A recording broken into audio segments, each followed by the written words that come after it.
Hello and welcome to the Second Tier Podcast. I'm Ryan Dilks and I'm joined by the two right backs to my four right backs. It's Justin Peach. Good day to you, Ryan. That joke doesn't really work now, does it? Because Trent's out of the England squad. But oh well. Justin, how are you? Yeah, feeling a lot better than Trent Alexander-Arnold. Had nothing else to follow up with there, but yeah. No need. It's too soon for that. You are listening to the biggest championship-specific podcast, the Second Tier. Thank you for joining us wherever you are.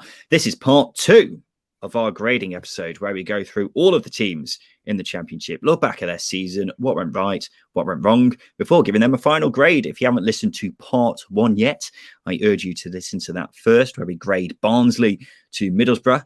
Now we're doing the rest of the teams, and we shall begin with Millwall. And when you talk about teams who have had fairly unremarkable seasons, Justin, Millwall are right up there, aren't they? But what grade have we given them? We've gone with a B-. Yeah. And again, this is one of those which maybe in hindsight I'm questioning, but I think considering it is Millwall, and I don't want to sound too patronising when I say that, they're a side that haven't shed loads of money. It's not a massive budget at Millwall, is it? For them to finish where they have done in the top half of the championship isn't too bad. Yeah, you've got to consider the likes of, they finished above Blackburn, who are of a similar guild. They finished above Derby, Sheffield Wednesday, Stoke, who have all spent a lot of money. So yeah, it has been a good season for Millwall. And again, it's the context of things. Do they spend a lot of money? No, they don't. Do they have a big squad? No, they don't. Do they rely heavily on a volatile home crowd? Yeah, they're one of the teams who would have suffered quite heavily from the lack of crowds this season. So yeah, I think a B is probably a fair assumption as to where Millwall are at. And again, there are periods of the season that have just gone past where you've thought they're not really doing anything here. And then it was a late surge again from Millwall that probably made us think there's something here. There's something that there's clearly something there, but. Yeah, a B is fair. And you think if they had a proper number 9 that could put the ball in the back of the net, they'd be a lot higher up in the table and would have fared a lot better this season. Yeah, the fact that they finished 11th and have lost just as many games as Barnsley, Reading and Cardiff is quite a good summary of Millwall, how they have been for quite some time now. Very good defensively, but don't score enough goals. Mm-hmm. And they've drawn a hell of a lot of games this season. And that striker, that elusive striker who they've missed for so long now, would have maybe been the difference there. But I think maybe Millwall we give a hard time to because we thought they might be quite good at the start of the season, didn't we? We thought they could be a dark horse to finish in the top 6, maybe even a dark horse for automatics if things really clicked. But it never really got going, did it? But in the end, when you look at it, finishing 11th compared to, again, the budgets for some of the teams around them, isn't too bad a go. And Gary Rowett's doing a decent job there, isn't he? He's doing a good, solid job at the Den.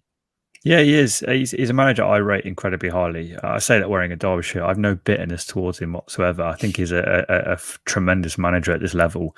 And I think given a little bit more resource, he can really get a team going. And what he's done with this Millwall side so far has been good. It can be very good if, for example, we mentioned it, if he has a striker who can consistently put the ball in the back of net. And we're not talking 20 goals. They just need someone who can put in 15. They've used Tom Bradshaw, Bud Varson, Matt Smith, trying to reel any more off. Kenneth Zohore, Troy Parrott. There's 5 strikers. It's a long old list. Yeah, and their best strikers have been wingers. They've played Mason Bennett and Jed Wallace up front. So if things improve a little bit for Gary Rowett in that sense, this team can go very far. But yeah, that's probably the reason why they finished 11th, because they've always been a good defensive team. They just lacked a little bit going forward. Yeah, absolutely. And also Gary Rowett looks like me, or rather I look like Gary Rowett. Yeah. And that's the greatest compliment we can give him, really, isn't it? Yeah, it's I wouldn't say a transition season for Millwall. It's been one, again, where they've kind of stabilised themselves as a top half championship side. And for that Millwall side to be doing that on a regular basis now is a decent achievement in the long term. Let's move on now to Forest, Justin. Now, this is the one which we disagreed on the most in terms of grades. I mean, we weren't too far apart in many of them, and we weren't particularly miles apart on this one. But this was the only one where we were 2 grades apart. I think I went for an E and you went for a C. So obviously we've gone in the middle and given them a D. Why did you give them a C? I think I consider that their decline started under Sabri Lamouchi last season and it ended horrifically. So you can imagine that there's a bit of carry on into this season, and there certainly was, because they were one of the worst teams in the league for the first 5 or 6 games. And Lamouchi went, Houghton came in, and then as soon as Houghton comes in, you think there's actually a massive job here. There's not a lot in this team. Goals wise, I thought Lyle Taylor was a good signing, but he's a carbon copy. He's a carbon copy of Lewis Grabban. There's a lot of imbalance in the team. They had, I'm trying to think how many centre mids they had. Just too many, far too many. A bus load, a coach load, essentially. So it was a big job, and they finished up with the best defence outside the top 6. So you think, that's not too bad, actually, considering Joe Worrell was out for large parts of the season. Scott McKenna was out for large parts of the season. Their best asset this season was their defence, and they missed 2 of their best defenders for the majority of the season. So on reflection, I don't think it was a terribly bad season, when you bring into those factors. But considering that you'd have them down as automatics, in and around automatics, higher in the playoffs, it was a poor season. But as I say, on reflection, not too bad, I don't think. Yeah, well, that's the reason I had Forest down as an E, just because of their start of the season expectations, when you thought at least playoffs, and especially with some of the players they brought in, with the likes of Knockyard and Freeman, very good players at championship level, and it just didn't really click at any point, did it? And the fact that they nearly got relegated, where it looked like they were in a relegation battle in the first half of the season, is a worry. It was worrying from a Forest perspective. But Chris Hughton, the fact I've given him an E isn't any reflection on how he's done as a manager, really. Since he's come in, it's very much been a salvaging kind of job in just kind of getting this Forest side moving in the right direction. And they have done, in fairness to them, been very good defensively. Going forward, worryingly bad. That's something that drastically needs to improve, especially, but it's just confusing when you've got some of the players available to them. But nonetheless, I think D possibly is a happy medium between you and I, Justin. Let's move on now to Norwich. We've given them a big old A+. And I think that is because with Norwich, we thought they'd do well this season. They have done well. Couldn't really ask for much more from them, could we? No, their players dominated the PFA team in the season, which shows you how good individually they were in each position. I think we both expected Buendia to leave. He didn't. He stayed, and they were another level going forwards. Jamal Lewis left. They had some issues at left back, by the way. Quintier got injured. They had to play Jacob Sorensen there, who's a central midfielder. They coped. They coped. Anything that was thrown at them this season. Tim Krul got injured. Michael McGovern came in, but they coped. Timo Pukki had a period where he struggled, but they were able to find goals and results elsewhere. So, yeah, it's been a very, very good season. There's not really much more to say other than they've been absolutely fantastic, and they're one of the best teams, in my opinion. This team, anyway, they've been one of the best teams in the Championship ever. Right. Ever. Okay. Yeah. I like that. Yeah. If you say one of the best teams. Yeah. Best team in the Championship this season. Yeah. They won the league, mate. Yeah. In second half of the season, they've been untouchable. Absolutely untouchable, because they've been deadly going forward and resilient at the back. That was where I had my concerns earlier in the season, because they did look a bit shaky at the back, but in the end, they just kind of walked off with the league. Everyone else was kind of crawling behind, trying to catch up with them, while Norwich were just happily just skipping along with the Championship trophy in the back pocket. It was a fantastic season from Norwich. Emi Buendia in particular, as we all know, has been levels above other players in the Championship this season. Other fantastic stars like Oliver Skipp, Timo Pukki, Todd Campbell's had a good season, even though it took a while for him to get going. And then Grant Hanley, Ben Gibson, Max Aarons, the list goes on, doesn't it? They've been fantastic this season. Norwich, they have deserved the title. I don't think anyone can really dispute that. A+, yeah, absolutely. We expected them to be in or around the automatics, considering the talent they've got available to them. And they duly delivered. They did. I think I said at the start of the season, if anyone finishes above them, then they'll get automatically promoted. Lo and behold, Norwich finished top. No one finished above them. They won the league. Double thumbs up. Yeah, Daniel Farke deserves a massive round of applause. We've kind of been digging into him, haven't we? Because he won the LMA Manager of the Year award ahead of Valérien Ismaël, which didn't make any sense to me. But he does deserve a lot of credit for getting this Norwich side, who were awful in the Premier League, by the way. Absolutely terrible in the Premier League last season. They were the whipping boys, and they've come back down, gone back up straight away at the first time of asking, and been fairly untouchable as the season's gone on. Well done to Daniel Farke and the boys. Preston, Justin, what grade have we given them? We've given them a C-.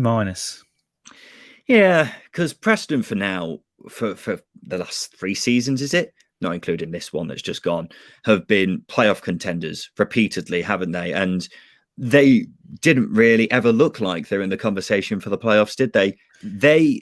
Out of all the teams in the Championship, consistency has been a real issue for many teams, but Preston have been consistently inconsistent throughout the whole season. Really, really frustrating. And I think because they've been flirting with the playoffs for the last few seasons up until this season, this season, they'll probably be as far away from it as they've ever have been. It's probably why Alex Neil essentially lost his job, as well as the terrible inconsistency. But looking at the team, it was a good side, and a bit like Millwall, you put a number 9 in here who can grab double figures. They're a different team. They've managed to not be badly affected in January by they lost Ben Pearson, Ben Davis. They nearly lost Daniel Johnson, Alan Brown, but they signed new deals, which shows you there's something building here for Preston.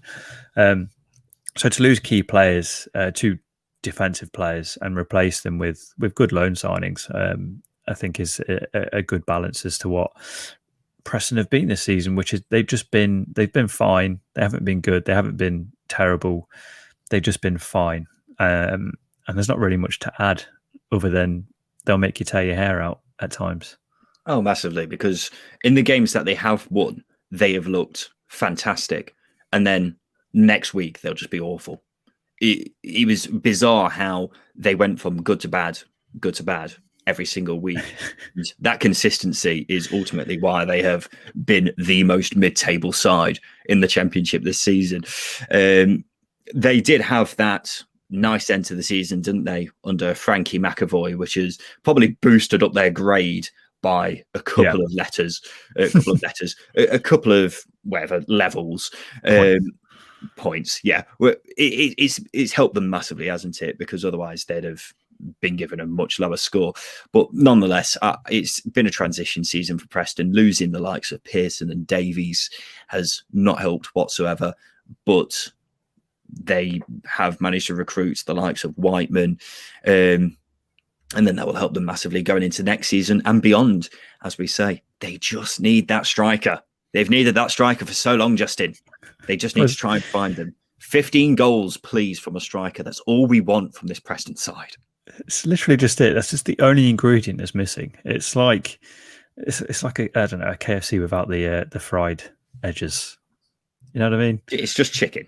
It's a KFC where it's just chicken. Yeah, and all you need is the crispy batter. That's all you need, and that's the only reason you go. It's the only reason you go to KFC. Just for the skin, really.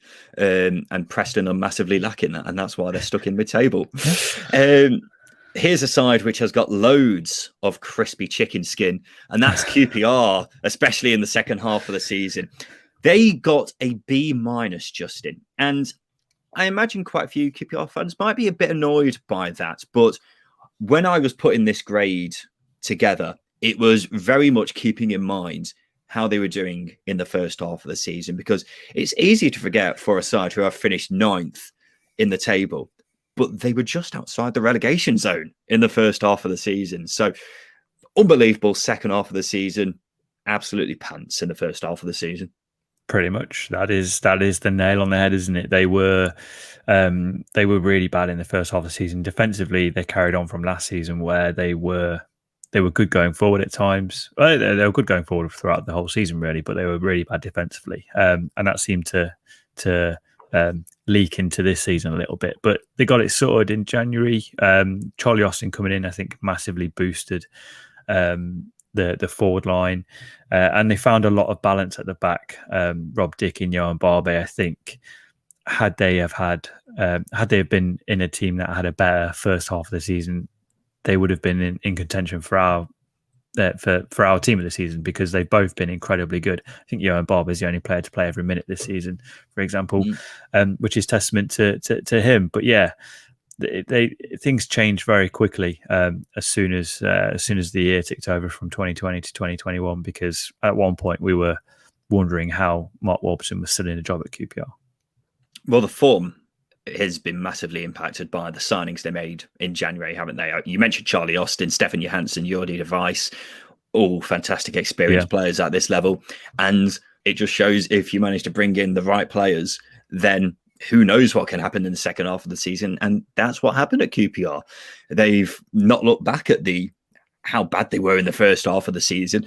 And now there's a lot of excitement at the Kyan Prince Foundation Stadium about what they can do next season. And they've got every right to be excited, especially now they've got the likes of Austin back and Device, maybe even Johansson in a couple of weeks' time. It's exciting times at QPR. And who cannot be excited after how crazily good they've been in the second half of the season? Only Watford and Norwich picked up more points. You got to take your hats off to that. That's the key stat. The fact that Norwich and Watford finishing in the top two, they've only, because Watford in the second half of the season were incredible, and QPR pushed them all the way in terms of second half of the season form.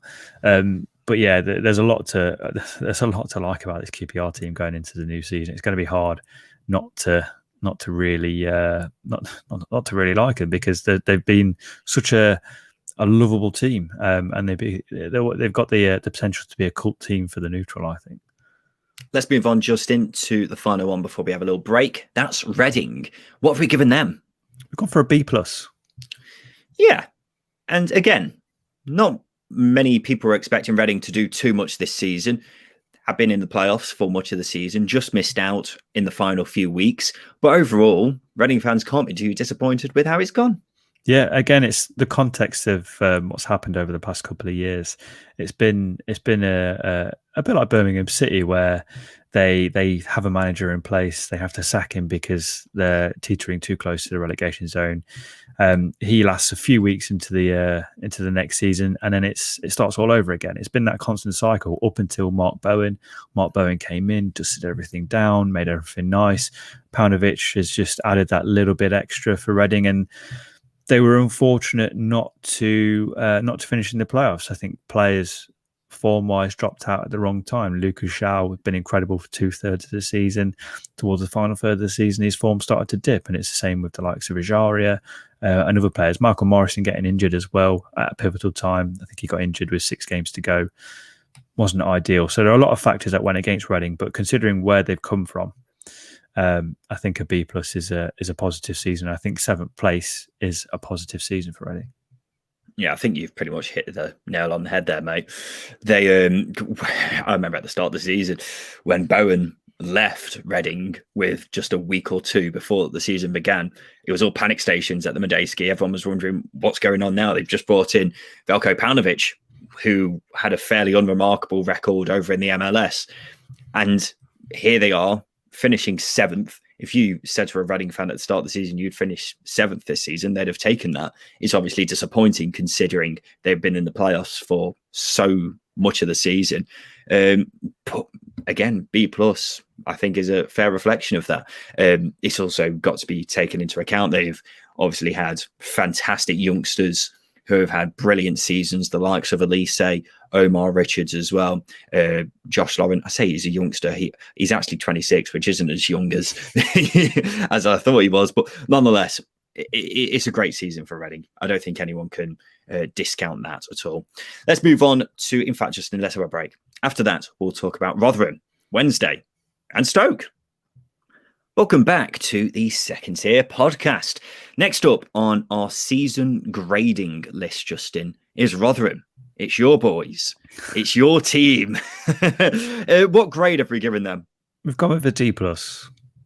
Yeah, and you've been very much riding the Rotherham bandwagon for much of the season, haven't you? Do you think a D+ is a fair reflection of the Millers' season?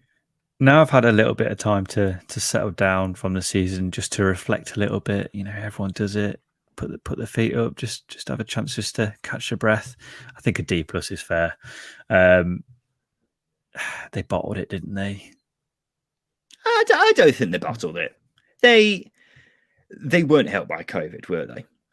With the fixture schedule being absolutely crazy. I don't think that can be used as the sole excuse, but I don't think they bottled it. They needed just one win, though. Literally just one win. You sound like a heartbroken lover at this point. Yeah, it is a little bit like that, because I've been made to eat my words quite significantly. Everybody's reminded me. But it very much was a nearly thing for Rotherham, because, as I say, it was just one win. One win would have seen them over the line. I'm looking at the points now. They're 2 points off Derby. They've got a better goal difference. It was an 88th minute goal by Marlon Pack that sent them down. So yeah, on reflection, a D+ is probably fair, because at no point were they as good as the likes of Coventry or not Wycombe, but they weren't as good as Coventry. And obviously the fact that they had 5-6 games in hand and they weren't able to pick up any points in that time, I think is ultimately why that we've given them a D+, because it ended in disappointment, massive disappointment. The fact that they've managed to stay at a similar level to the likes of Derby County and Sheffield Wednesday is commendable, because Rotherham are a fairly low budget side, aren't they, at this level? Yeah. They don't spend much money on that side at all.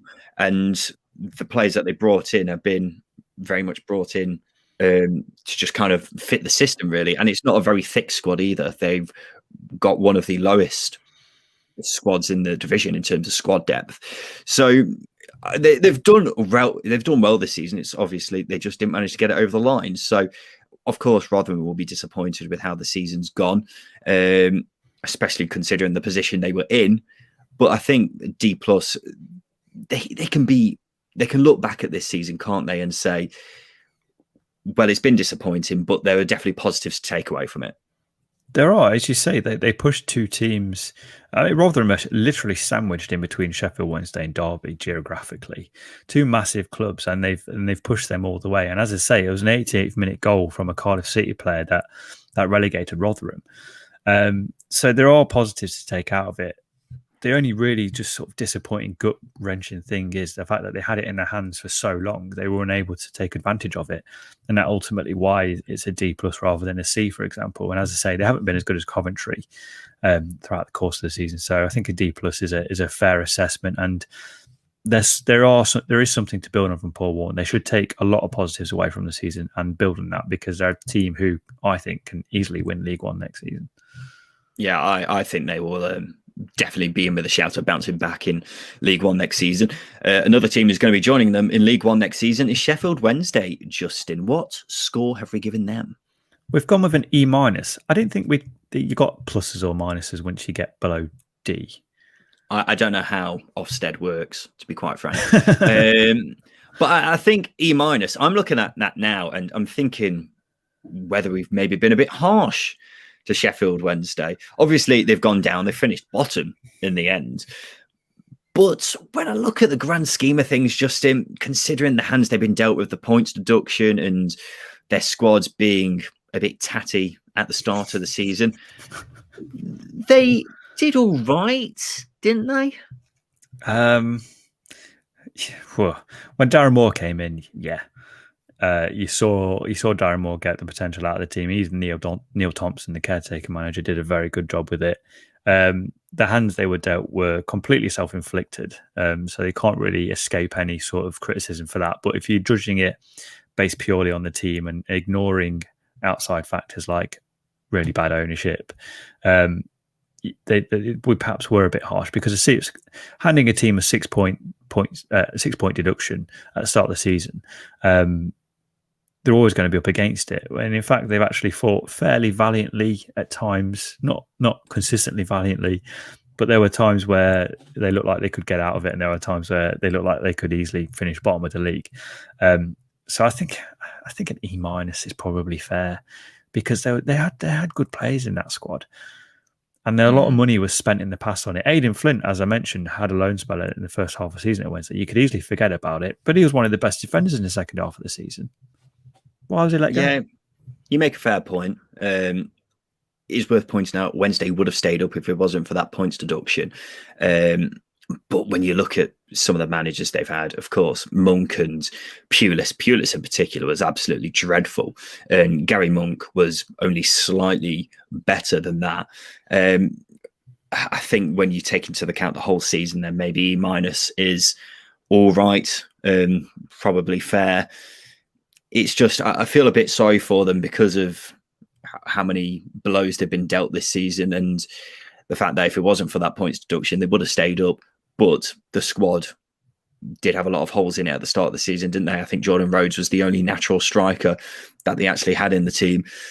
But again, as you say, a lot of money has been spent on that squad. I mean, Jordan Rhodes, as we mentioned, cost them 12 million, didn't he? So you'd expect better from the players that they have got there, and they just ultimately didn't deliver, did they? And that's why they're in League One now.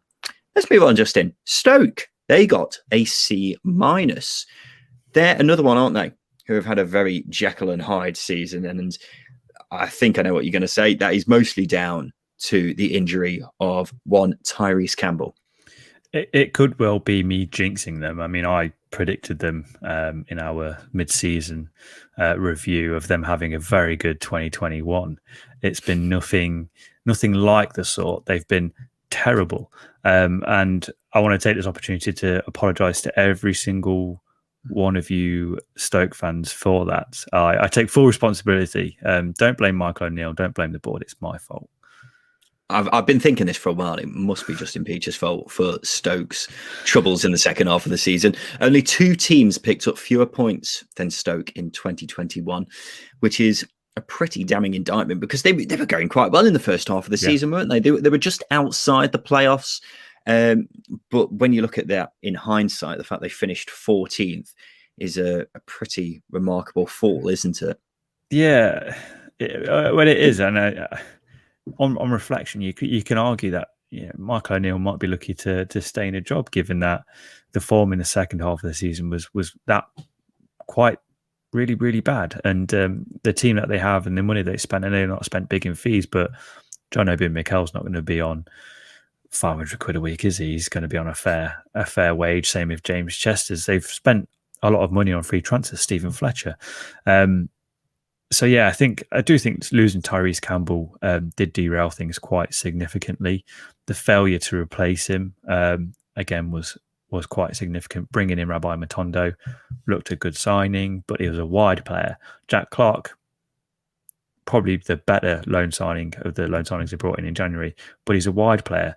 Did they need a wide player? No, they needed a striker of the same guild as Tyrese Campbell, just to bump them up in terms of goals, because that's one of the things that massively let them down in the second half of the season, was scoring goals. Yeah, definitely. Is worth pointing out Stoke were another one of those sides that we thought could be dark horses to do quite well at the start of the season. I think we had him to finish in the playoffs. Ultimately, just didn't happen.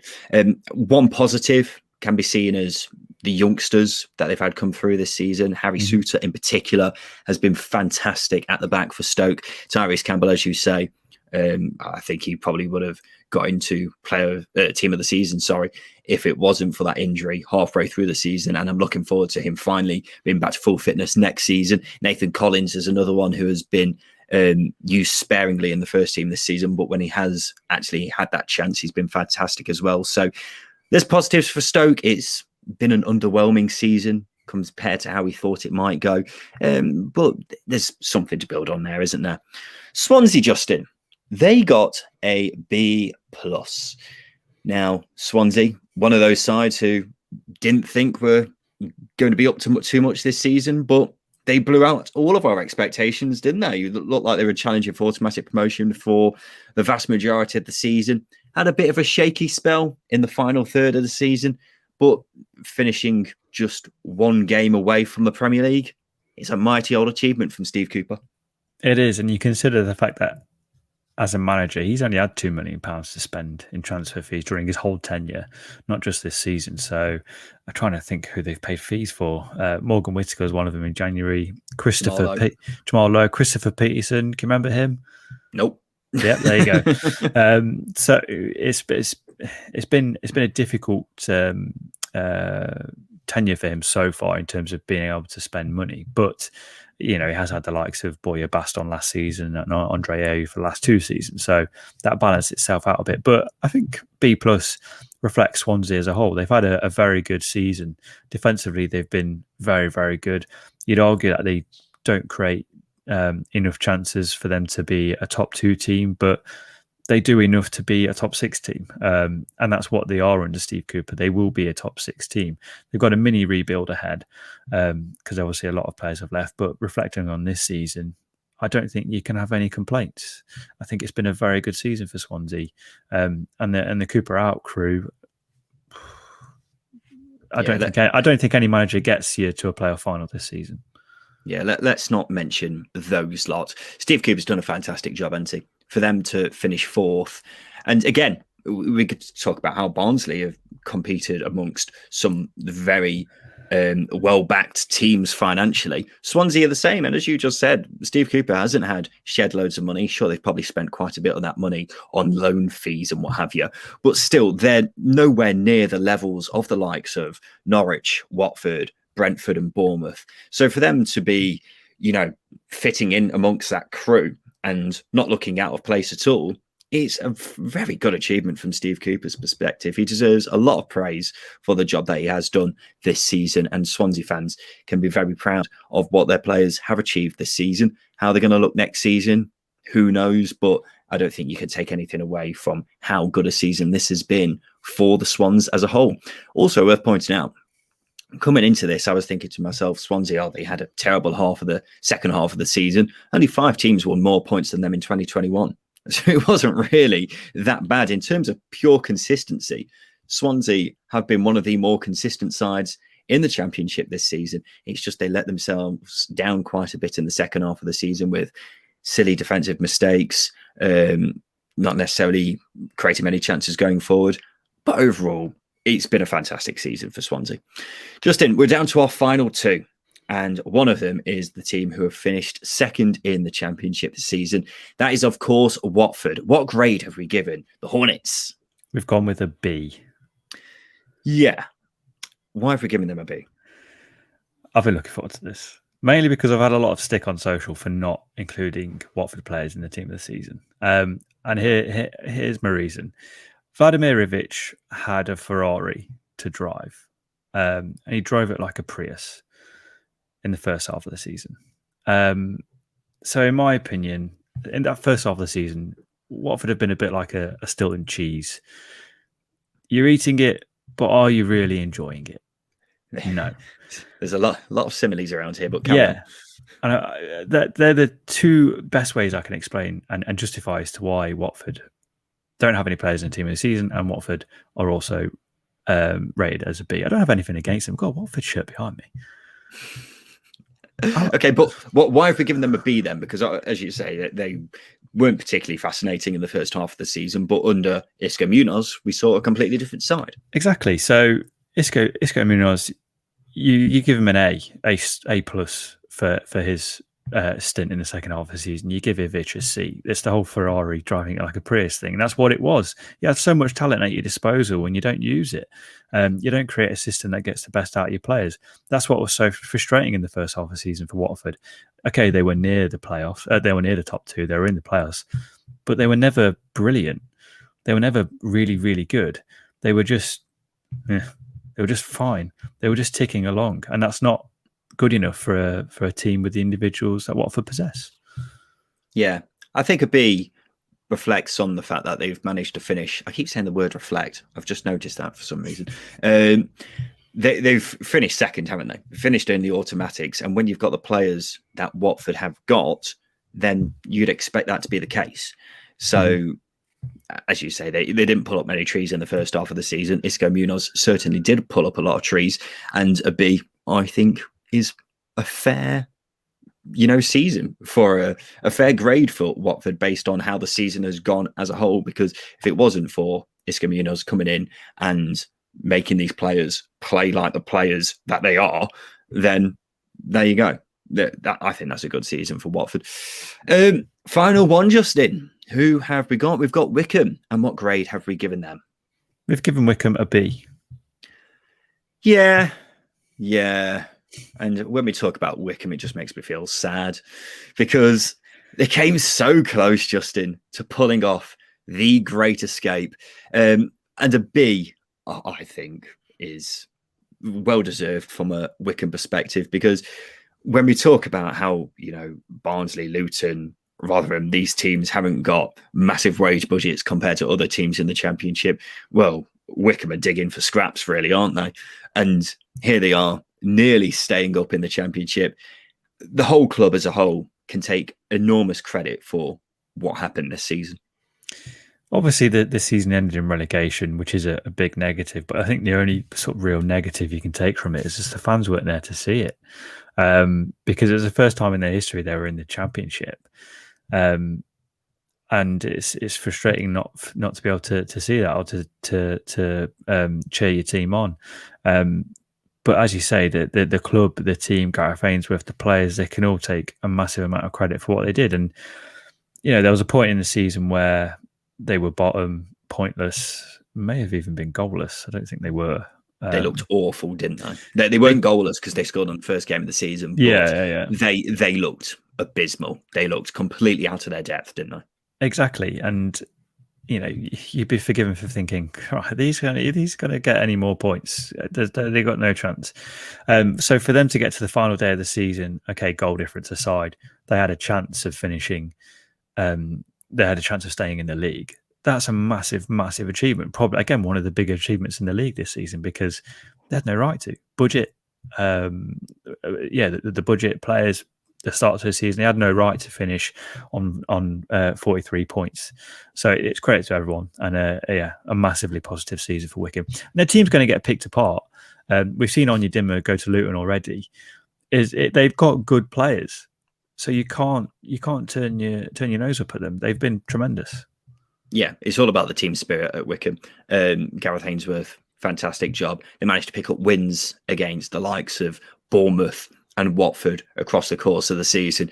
And comparing those two in terms of financial backing would just be scary. It would be mind-blowing.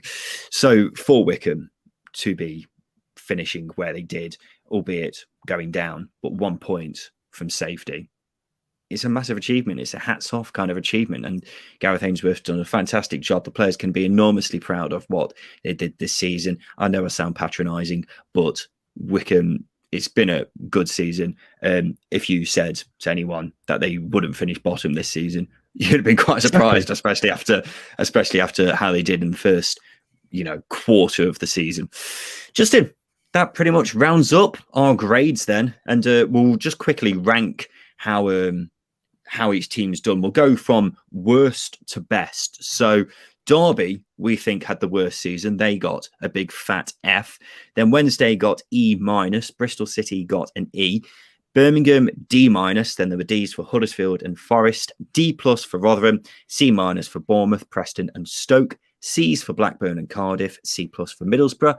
B- for Millwall and QPR, B's for Coventry, Watford and Wycombe, B+ for Brentford, Reading and Swansea, A- for Luton, A for Norwich, and finally A+ for Barnsley. Well, that's it. That's been our grades for the 2020-2021 Championship season, ladies and gentlemen. Hopefully you've enjoyed listening to these past 2 episodes. We'll be back again next Sunday for another episode. Not sure what it's going to be yet. But stay tuned, and it'll be a surprise for all of us. This is our final episode before the Euros, Justin. Who do you think is going to win? I've got a sneaky feeling Portugal will get it again, you know. Yeah. Interesting. I think it's finally Brentford's year. So this has been...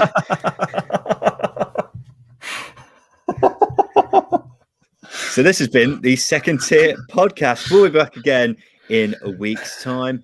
I've been Ryan Dilks. I've been Justin Peach. Thank you for listening.